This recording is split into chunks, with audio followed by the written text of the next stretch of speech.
सोचिए, क्या ये मुमकिन है कि दो मामूली से कबूतर पूरी दुनिया को खत्म कर देने वाली आग से बच निकलें और हमेशा हमेशा के लिए अमर हो जाएं? नमस्कार। आज हम बात करने वाले हैं अमरनाथ गुफा के उसी रहस्य की कि आखिर कैसे दो साधारण से कबूतर विनाश की उस दिव्य आग से बचकर अमर हो गए। ये एक ऐसी कहानी है जो हमें हिमालय की बर्फीली ऊंचाइयों और आस्था की उन गहराइयों में ले जाएगी जिसने सदियों से सबको हैरान कर रखा है। लेकिन देखिए, इस पूरी कहानी की जो शुरुआत है ना, वो एक और भी गहरे सवाल से होती है। एक ऐसा सवाल जो खुद देवी पार्वती ने भगवान शिव से पूछा था। जरा सोचकर देखिए, देवी पार्वती अपने पति भगवान शिव के गले में एक मुंड माला देखती हैं और उन्हें पता चलता है कि वो खोपड़ियां किसी और की नहीं बल्कि उन्हीं के पिछले जन्मों की हैं। अब ये देखकर तो किसी के भी मन में सवाल उठेगा, है ना, कि आखिर क्यों उन्हें बार बार जन्म मृत्यु के इस दर्द भरे चक्कर से गुजरना पड़ता है, जबकि शिव, वो तो हमेशा अमर रहते हैं।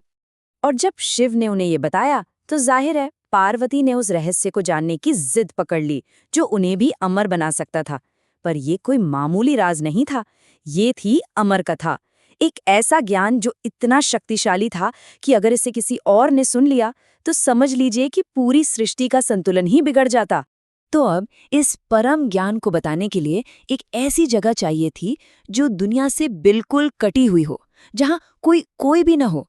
और इसके लिए भगवान शिव ने चुनी हिमालय की एक बहुत ही एकांत गुफा। लेकिन मजे की बात यह है कि उस गुफा तक पहुंचने का जो सफर था, वो खुद अपने आप में एक बहुत बड़ा सबक था। ये सफर दरअसल हमें सिखाता है कि असली ज्ञान पाने के लिए सब कुछ छोड़ना पड़ता है। देखिए कैसे। शिव ने सबसे पहले पहलगांव में अपने प्यारे नंदी को छोड़ा, जो कि दुनिया से हमारे जुड़ाव, हमारे मोह का प्रतीक है। फिर चंदनवाड़ी में उन्होंने अपने माथे से चंद्रमा को अलग किया, जो हमारे चंचल, कभी न शांत होने वाले मन को दिखाता है। इसके बाद शेषनाग झील पर उन्होंने अपने नागों को छोड़ा, जो हमारे अहंकार, हमारे ईगो का प्रतीक हैं। और फिर महागुणस पर्वत पर उन्होंने अपने बेटे गणेश के प्रति जो मोह था, उससे भी त्याग दिया।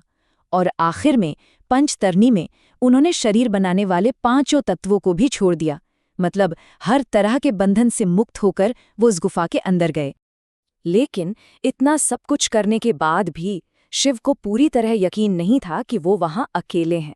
इसलिए उन्होंने एक आखिरी और बहुत ही कठोर कदम उठाया। उन्होंने कालाग्नि को प्रज्वलित किया।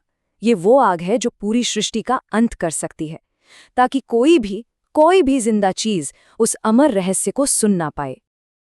अब शिव ने अमर कथा सुनानी शुरू की, पर सफर की थकान की वजह से देवी पार्वती को नींद आ गई। लेकिन शिव तो अपनी धुन में थे, उन्हें पता ही नहीं चला। क्यों? क्योंकि कोई लगातार हूं हूं की आवाज निकाल रहा था, जैसे कोई ध्यान से सुन रहा हो। तो अब सवाल ये उठता है कि अगर पार्वती जी सो रही थी, तो फिर ये आवाज कौन कर रहा था? और जब शिव ने कथा पूरी करके अपनी आंखें खोली तो उन्होंने क्या देखा? दो कबूतर। असल में वहां कबूतर के दो अंडे थे जो उस कालाग्नि से बच गए थे। और कथा सुनते सुनते वो अंडे फूट गए और बच्चे बाहर आ गए। शिव को बहुत गुस्सा आया, लेकिन उन कबूतरों ने बड़ी ही समझदारी की बात कही। उन्होंने कहा कि अगर अमरता की कहानी सुनने के बाद भी हम मारे गए तो ये कहानी ही झूठी साबित हो जाएगी। ये दलील सुनकर शिव का गुस्सा शांत हो गया। उन्होंने उन कबूतरों को अमर होने का वरदान दिया और कहा कि वो हमेशा उस गुफा में शिव और शक्ति के प्रतीक के तौर पर रहेंगे।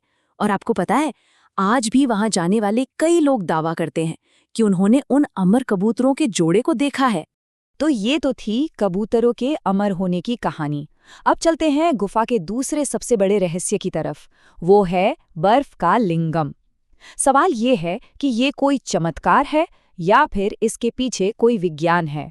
गुफा के ठीक बीच में जो बर्फ की ये आकृति बनती है, वो आस्था और विज्ञान दोनों के लिए एक पहेली जैसी है। आस्था रखने वाले लोग इसे स्वयंभू मानते हैं। स्वयंभू मतलब जो खुद ब खुद प्रकट हुआ हो, जिसे किसी इंसान ने नहीं बनाया। तो एक तरफ है दिव्य शक्ति की बात और दूसरी तरफ है विज्ञान। धार्मिक मान्यता ये है कि ये बर्फ का लिंगम खुद भगवान शिव का ही स्वरूप है, जो चांद के साथ घटता बढ़ता है। वहीं विज्ञान का कहना है कि ये एक प्राकृतिक प्रक्रिया है, जहां गुफा की छत से पानी टपकता है और नीचे से ऊपर की ओर जमता चला जाता है। अब सच जो भी हो, ये नज़ारा देखने में वाकई कमाल का होता है। और आस्था और इतिहास का ये जो टकराव है वो हमें गुफा की खोज की कहानी में भी देखने को मिलता है। देखिए, जो सबसे मशहूर कहानी है वो एक मुस्लिम चरवाहे बूटा मलिक की है। कहा जाता है कि उन्होंने 1850 के आसपास इस गुफा को फिर से खोजा था। लेकिन क्या यही पूरा सच है या फिर इतिहास के पन्नों में कोई और ही कहानी दबी हुई है? चलिए जरा समय में पीछे चलते हैं। ऐतिहासिक ग्रंथ राज तरंगिनी को देखें तो उसमें लिखा है कि 34 ईसा पूर्व में भी कश्मीर के राजा यहाँ पूजा करते थे। सिर्फ यही नहीं, 6ठी शताब्दी के नीलमत पुराण में इसका जिक्र है। 11वीं सदी में रानी सूर्यमती ने यहाँ दान दिए थे। मतलब ये सारे सबूत एक ही बात की तरफ इशारा करते हैं कि ये गुफा हजारों सालों से एक पवित्र तीर्थ स्थल रही है, बूटा मलिक की कहानी के लोकप्रिय होने से बहुत बहुत पहले। तो असल में अमरनाथ एक ऐसी जगह है जहां आकर पौराणिक कथाएं और विज्ञान की विदंतियां और इतिहास सब एक दूसरे से मिल जाते हैं।